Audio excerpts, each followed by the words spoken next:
yang pertama mungkin yang paling utama di dalam ibadah perjalanan ibadah haji ini adalah ada satu syarat di mana kita akan melaksanakan ibadah ini dengan ketentuan-ketentuan pakaian yang sudah ditentukan oleh Allah dan Rasul-Nya, dicontohkan oleh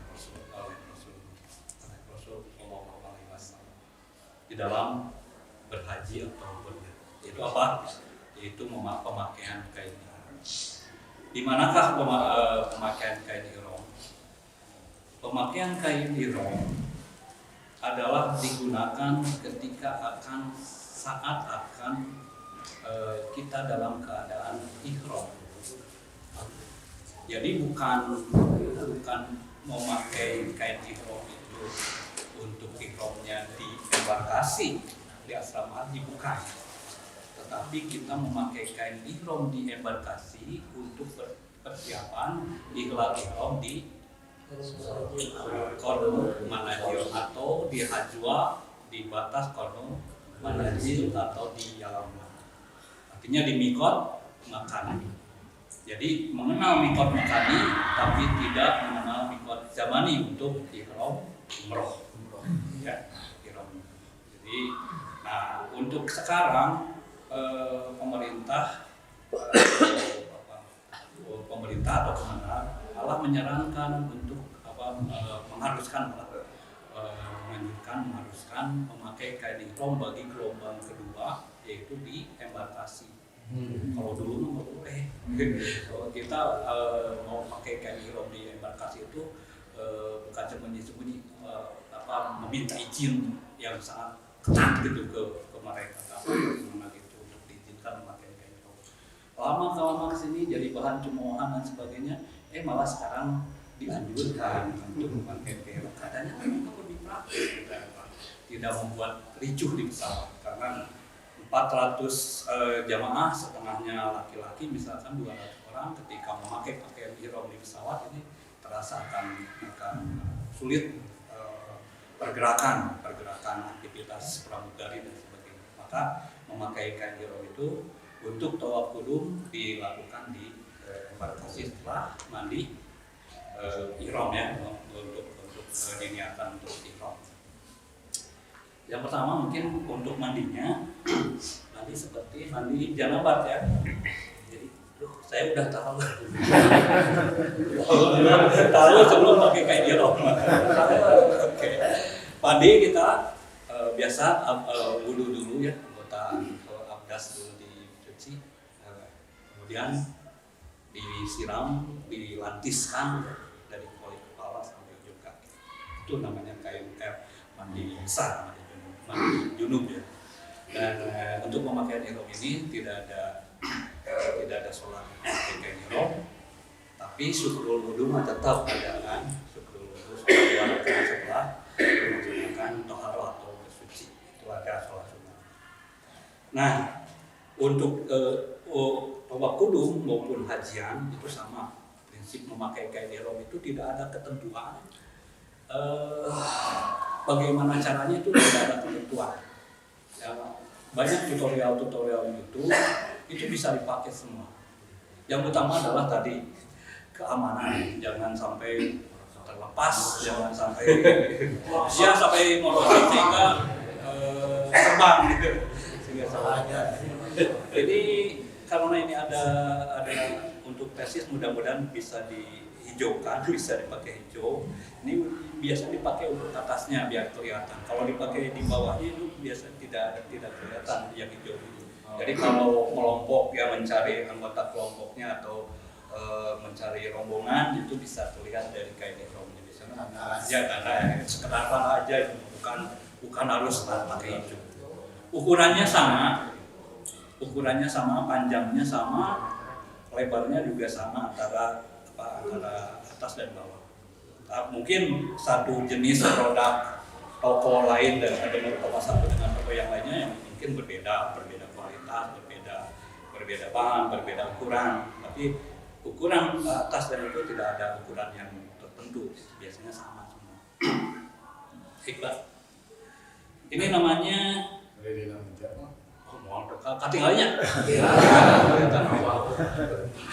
Ini nama bagian bawah namanya ijar atau namanya samping keban sarung ijar. Bagian yang atasnya adalah meskipun sama namanya rida. Ijar ini rida. Tapi nggak usah pusing-pusing, ijar mana ada. Nggak usah pakai ihram ya. Pemakaiannya langsung ya, kalau sudah mandi pakai pakai wangi-wangian. Kalau bisa pakai wangi-wangiannya yang ada, kan parfum itu ada 2 jenis ya. Yang ada 3 malah. Yang eau de cologne itu yang langsung dipakai ke badan. Ada yang perfume biasanya spray itu perfume itu. Kalau yang eau de cologne biasanya dipakai untuk badan. Sebaiknya memakai pakaian wangi-wangian yang dipakai di badan. Biasanya berbentuk agak kental atau yang suka di sini. Itu namanya eau de cologne. Ya. Kalau kain ihramnya sendiri boleh dicuci atau direndam dulu sebelum pemakaian.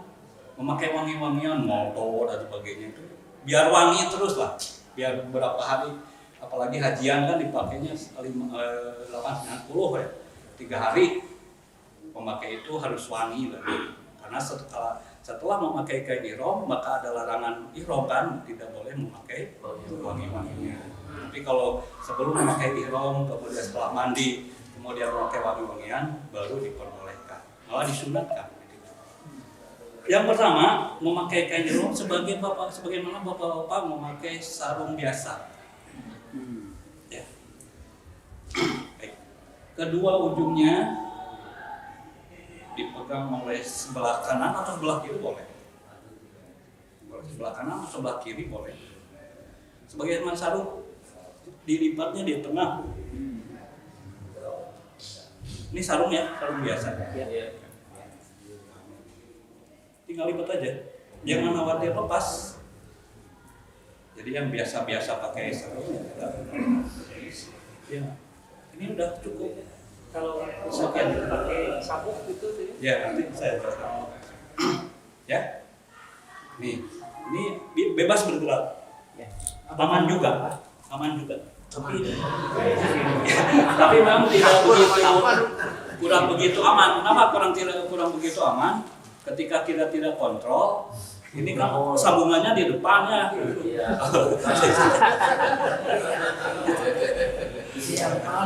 Tapi ini kuat sih kalau. Tapi kalau mau lebih kuat, ini boleh. Gak usah pakai sabuk jawara lah.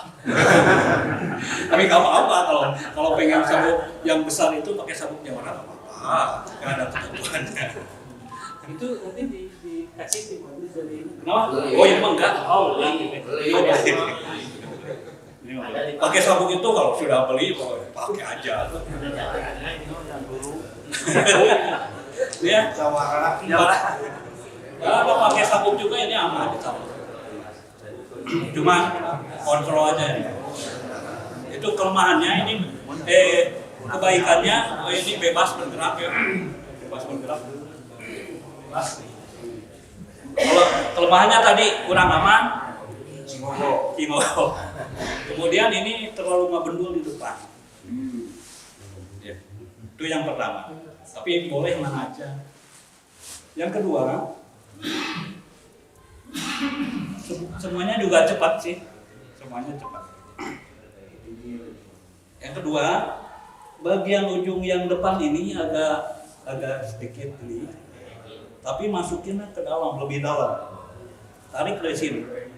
Seperti samping kebat ini. Oh ini lebih kuat ini.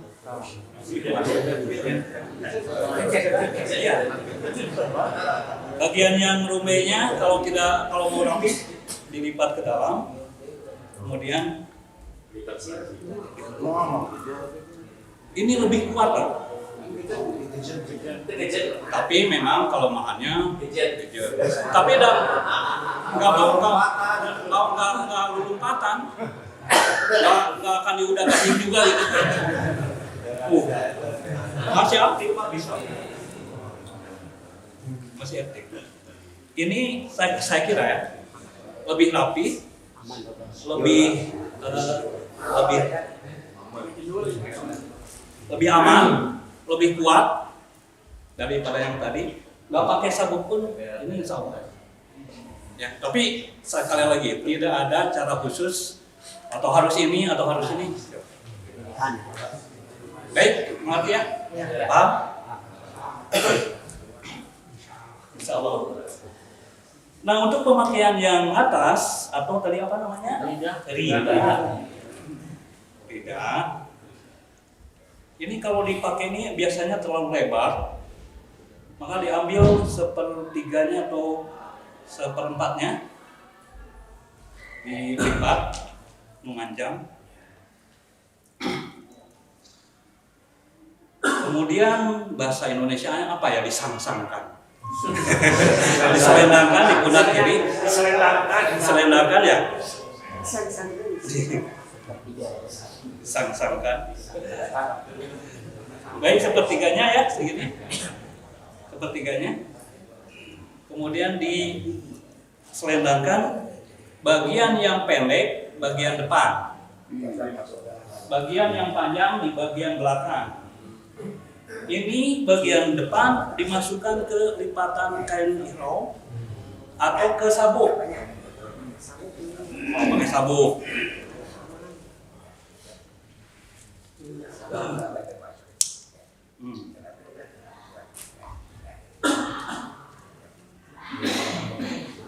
Kalau pemakaian biasa, kalau tidak mau tawaf kudum atau perjalanan di pesawat atau perjalanan ke masjid atau ketika sa'i, ini cukup dibeginikan.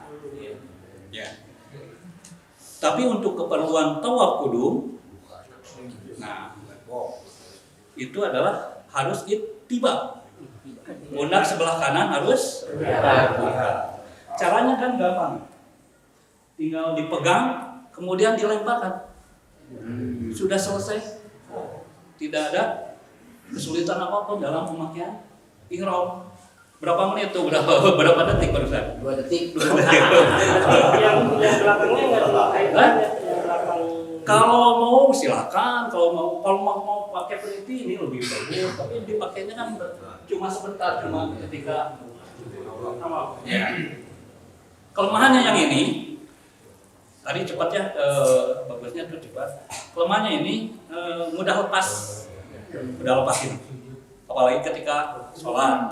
Tapi kalau sudah sholat nggak usah diitiba sebetulnya. Yang ini juga bisa dipakai. Pegang, lemparkan. Sholat juga nggak apa-apa pakai itiba diitiba. Diselapkan kalau cukup bagus. Kalau cukup. Ya, paham? Sangat paham sekali kalau ini gampang. Baik.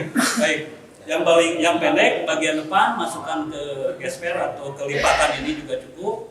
Kemudian bagian belakang yang panjang tinggal melemparkan. Perasaan saya sih rapi. Tapi nanti di lapangan Tapi enggak ada apa. apalagi nunggu ya. Terus Sudah tahu. Baik, itu yang pertama. Nah, yang kedua, cara yang kedua sama begitiga karena ini memang ini bagian belakangnya yang pendek. Ini agak rumit sih. Bagian belakang yang pendek masukkan ke gesper. Nah, untuk itibanya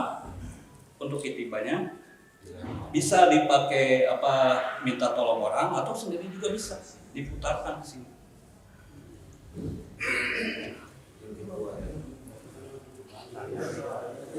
Nah, ini lebih kuat ini. Kalau di pesawat misalnya mau itiba ya nggak apa-apa, tapi sebaiknya kalau di pesawat iris ya. Tapi kalau berjalan ya misalnya dari pesawat ini aktivitas enak. Aktivitas dipegang ini aja atau didebet oleh tas, ini tidak mudah lepas. Aktivitas biasa. Ini yang kedua. Barangkali Bapak silakan aja dicari yang satu, yang kedua atau yang lainnya juga silakan, nggak ada masalah. Yang penting pemasangan lidah, pemasangan hijab itu yang utama adalah keamanan bagian bawah. Kalau bagian atas mah aman lah. Ada pertanyaan? Ya. Ya. Untuk saya Umroh dari awal umroh, dari mulai pesawat ya. Nah ini tidak susah untuk dipakai dihadulungkan kalau yang kedua. Kalau yang pertama bisa. Kalau di pesawat misalkan dari embarkasi pakai kaos juga boleh. Ininya mau disimpan dulu di tentengan boleh, tapi awas jangan ketinggalan atau bawa ke kabin. Ini modal utamanya sih. Ke kabin atau langsung dipakai ya, tapi di dalamnya mudah pakai kaos atau pakai jaket nggak apa-apa, buat simbol aja. Padahal untuk menjaga kebersihan, karena di pesawat itu ada proses makan, ada proses BAK ke toilet ya, kemudian ada proses-proses lain yang mungkin bisa mengganggu kesucian dari kain ihram ini. Sebaiknya sebelum ihramah atau sebelum mendekati mikot mah udah aja simpan di tempat yang aman, mau di tas atau mau di plastik disimpan di jok juga apa, jangan dulu dipakai. Nanti setelah biasanya sebelum makan yang kedua, jadi 1 jam biasanya sebelum landing itu kita menggunakan kain ihram yang bagian atas, karena yang bagian bawah mungkin sudah paten lah. Kalau misalkan ada kemungkinan kan kita kejaman ke toilet ini harus sangat hati-hati bagi bapak-bapak. Harus sangat hati-hati. Karena si toilet itu hanya segini Pak, sempit sekali, belum ada toiletnya. Jadi untuk ini sebaiknya si kain ihram disimpan di luar aja, jangan memakai kain ihram ke dalam gitu ya. Kemudian yang bawahnya tuh sampai ke atas aja Pak. Tuh. Iya. Disatukan begitu tak? Dari wajah. Dari mana? Pas keluar zaman jangan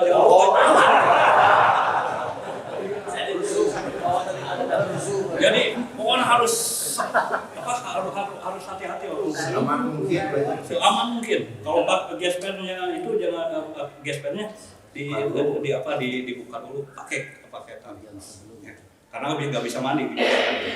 Nah, untuk membenahi kain ihram yang sudah dipakai untuk toilet itu jangan berada di toilet untuk dibongkar terus lagi bahaya itu Pak, dekat najis ya. Caranya gimana? Pakai dulu aja seadanya. Ini tidak dibuka ya, mungkin aja kendor sedikit atau gimana. Nah itu biasanya di belakang pesawat Saudi itu ada tempat yang agak longgar, bahkan ada musolanya. Kalau di Saudi Arabia cari kalau paling belakang ada yang pakai gordeng, ada ruangan paling 2 meter ke 2 meter cukup, ada beberapa orang itu bisa di situ, atau di balik kursi yang ada yang dekat toilet lah, biasanya ada spek-spek. Jadi jangan membetulkan kain ihram di dalam, risikonya itu menjaga kebersihan. Tadi apa lagi? Tadi apa? Udah pertanyaannya itu. Pemakaian kain ihram ya, ini khusus pemakaian kain ihram. Ada pertanyaan yang lain? Ya. Selama menggunakan kain ihram, masker boleh dipakai? Oh iya. Kapanpun pemakaian masker itu boleh. Pertama yang tidak boleh itu kan untuk wanita. Wanita itu nggak boleh pakai niqab, nggak boleh pakai cadar. Tapi gimana kalau wanita pakai masker? Masker itu menurut Dewan Hizbah bukan pakaian, tetapi alat kesehatan. Dan saya anjurkan juga, malah dari mulai sekarang belajar memakai masker kembali. Saya anjurkan. Bukan anjuran syar'i tapi ya, bukan anjuran. Saya pengalaman beberapa kali haji, kalau melepas masker itu pasti aja ada batuk-batuk Pak. Tapi kita berusaha untuk sehat. Karena apa? Di sana itu kan berbagai macam virusnya. Mungkin saja kita disuntik virus, flu dan sebagainya di sini, divaksin. Tapi virus di sana kan beda-beda. Yang disuntiknya virus strain A, misalnya strain B, di sana yang ada strain C, misalnya kita kena juga. Nah untuk ikhtiarnya ada chip kan melalui cipratan air liur itu penyebarannya itu yang diminimalisir oleh masker itu, insya Allah. Jadi enggak sedikit mah justru kalau virus kita keluar terhisap lagi oleh kita sudah kebal, insya Allah. Tapi ketika virus orang lain masuk ke diri kita lain antibodinya belum siap, maka kita akan sakit. Itu kan logikanya, logika sederhananya. Nah dengan ada memakai masker itu mudah-mudahan ini akan sedikit menjaga sterilitas dari udara yang kita hirup.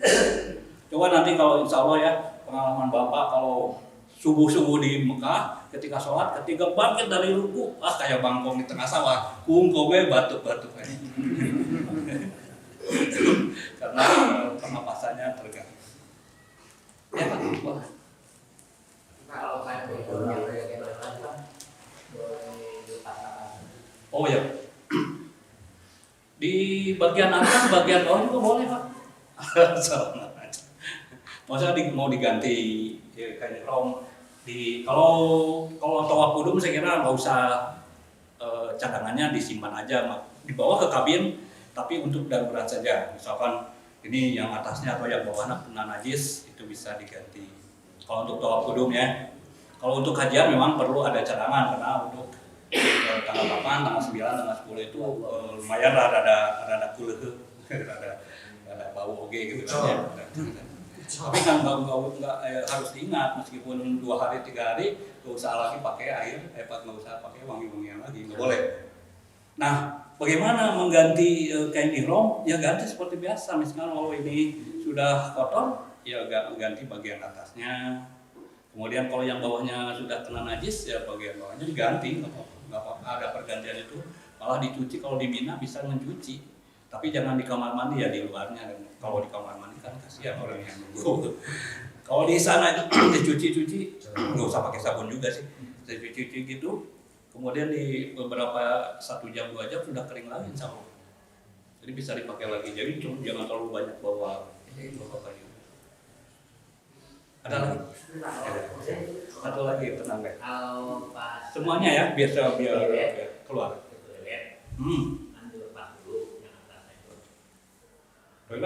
Toilet di mana? Di pesawat ya? Setelah niat ihram ya. Iya. Nah itu yang setelah lepas itu maka kita boleh pakai gepek ke toilet atau pertama waktunya dulu ya. Kalau menurut logika saya itu sudah tidak mungkin lagi kita berjalan ke toilet lagi karena sudah ada peringatan safety belt harus dipasang, harus duduk dan siap-siap mendarat Pak. Udah siap landing. Itu udah 20 menit, 25 menit. Yang pertama itu. Tapi kemungkinan itu kan ada. Kalau sudah ihram itu sudah tidak boleh pakai jaket lagi. Kalau mau ke toilet mau disimpan di luar misalkan ya boleh ke bagian atasnya aja termasuk gitu. Gak apa-apa. Tapi hati-hati aja kan terlihat risih juga terlihat sama penumpang lain yang perempuan terutama.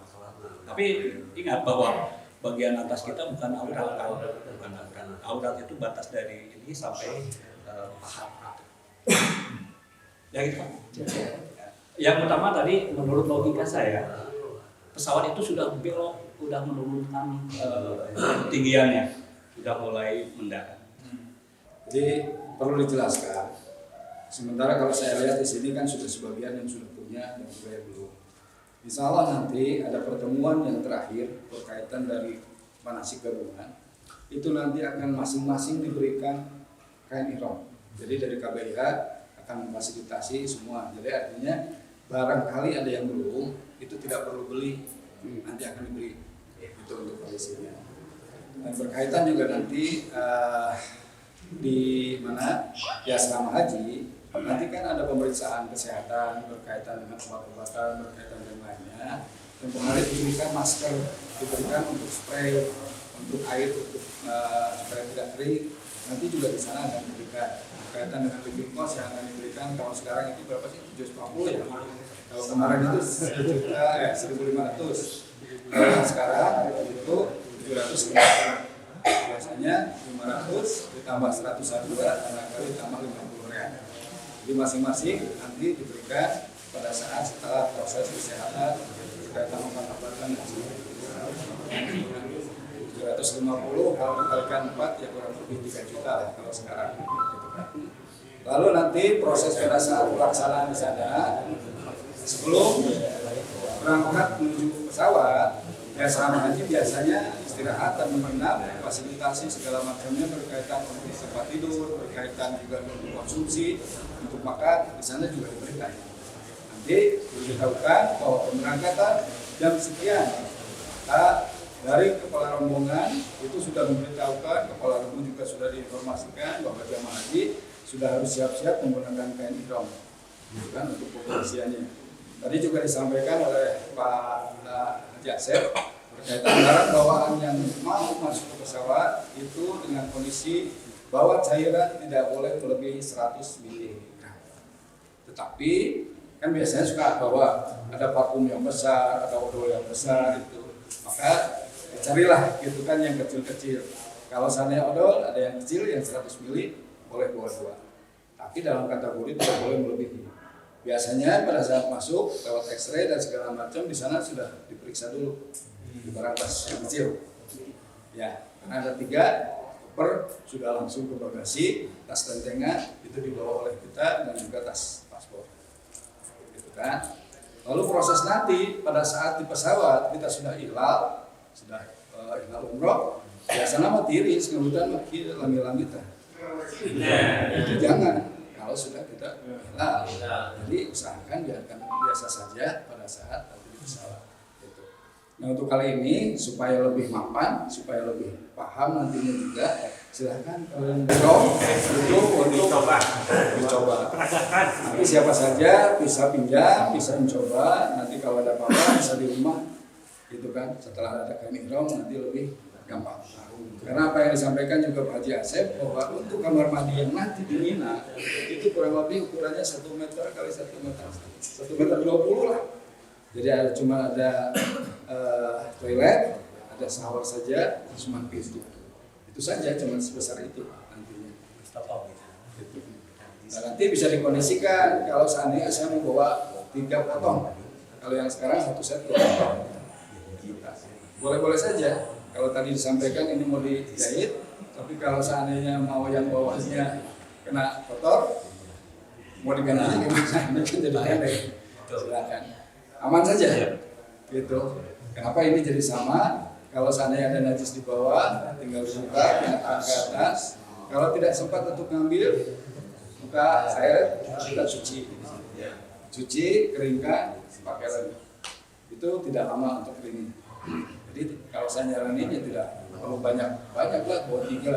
Karena kita ketahui kalau seandainya koper dengan kapasitas 30 kilo, itu kopernya cuma kecil lah. Ini sudah diisi 3, sudah penuh, belum bajunya, belum pembekalannya, belum yang lainnya. Gitu. Jadi saya rasa dengan 2 potong saja sudah aman. Boleh, silahkan dibuka itunya, kain ihramnya. Kalau barangkali mau coba, aman.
Ambil rapinya bergantung.